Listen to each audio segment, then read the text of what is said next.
राजीव, ये जो घटनाक्रम कल से अब तक हुआ है, मतलब एक महीने से शंकराचार्य विवाद, वो तो तकरार खत्म हो ही नहीं रही है। यहाँ पर जिस तरह से खुद सरकार और संगठन ही बढ़ता दिख रहा है, उससे एक और कदम आगे आके डिप्टी सीएम ने इस बात को और श्योर कर दिया है। अब जो ये पूरा घटनाक्रम दिखा है कि कल बयान दिया और आज बटुक उनसे मिलने पहुंच गए हैं, तो भाई अब ये जो कोशिश है ये डैमेज कंट्रोल की ही होती ही दिखेगी ना। भाई 27 में कोई खेल ना हो जाए, इसलिए अब तिलक लगाकर एक नई लकीर खींचने की कोशिश की जा रही है।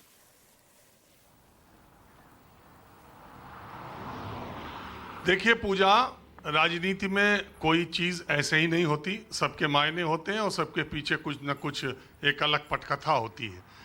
18 जनवरी को मौनी अमावस्या के मौके पर माघ मेले में बटुकों की शिखा खींची गई। शंकराचार्य के साथ वहाँ के प्रशासन का जो विवाद हुआ आपने देखा ही। बाद में शंकराचार्य को अविमुक्तेश्वरानंद को नोटिस दिया गया।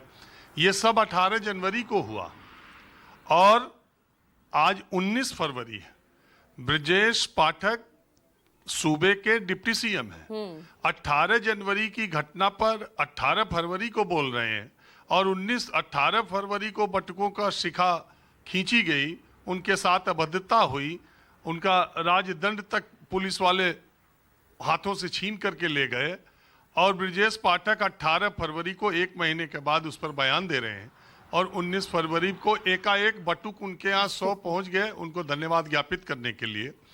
उत्तर प्रदेश में या कहीं भी उनको इतनी बड़ी संख्या में बटुक किसी नेता को धन्यवाद करने के लिए सुबह ही सज धज के पहुंच जाएं। अब उन्हें बुलाया गया, वो खुद से आए, उनको धन्यवाद देने के लिए बुलाया गया या वो खुद धन्यवाद देने आए, ये अलग बात है। मूल बात क्या है? मूल बात यह है कि संघ प्रमुख मोहन भागवत 2 दिवसीय प्रवास पर थे और लखनऊ के, और उनके प्रवास के बाद ये जो कुछ हो रहा है, तो क्या इसकी पटकथा पहले लिखी गई? क्या भारतीय जनता पार्टी और राष्ट्रीय स्वयंसेवक संघ को इस बात का एहसास हो रहा है कि यूजीसी नए रेगुलेशन और माघ मेले में शंकराचार्य अविमुक्तेश्वरानंद और उनके शिष्यों के साथ जो कुछ भी किया गया है, इससे ब्राह्मणों का एक खेमा नाराज है और उसको खुश करने का या उसको संतुष्ट करने का ये मौका है। अगर शंकराचार्य जी अब बनारस गए हैं, ब्रजेश पाठक, उनका कार्यक्रम कहाँ लगा है कहाँ नहीं, स्वामी अविमुक्तेश्वरानंद के यहाँ न पहुँच जाए, पहले मैं ये सोच रहा हूँ। और दूसरी बात यह है कि स्वामी अविमुक्तेश्वरानंद के जिन बटुकों की शिखाएं खींची गई और जिनके साथ बदतमीजियाँ की गई, अगर उनका वो आए होते तो अलग बात है, लेकिन ये मैसेज देने की कोशिश की गई कि बटुकों के लिए और उनकी शिखा के लिए कम से कम एक सत्ता पक्ष का नेता कोई खुल करके तो आया कि ये महापाप है और जिसने भी ये कार्रवाई की है उसके खिलाफ कड़ी कार्रवाई होगी। एक महीने के बाद ये सब क्यों हो रहा है पूजा, ये सोचने वाली बात है।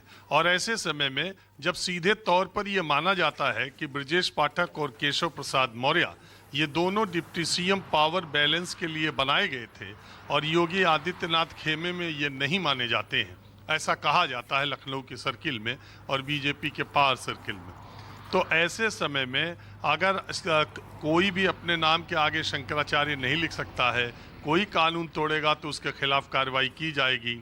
अगर ऐसी बातें योगी आदित्यनाथ कह रहे हैं और एक डिप्टी सीएम केशव मौर्य ये कह रहे हैं कि शंकराचार्य पूजनीय हैं और उनके साथ किसी तरह का असम्मान नहीं होना चाहिए, और ब्रजेश पाठक ये कह रहे हैं बटुकों के साथ जो कुछ हुआ है वो बहुत महापाप है, तो ये क्या दिखाने की कोशिश की जा रही है? क्या भारतीय जनता पार्टी या उत्तर प्रदेश में आने वाले दिनों में कुछ बड़े बदलाव के संकेत हैं, या ये पावर बैलेंसिंग की जा रही है?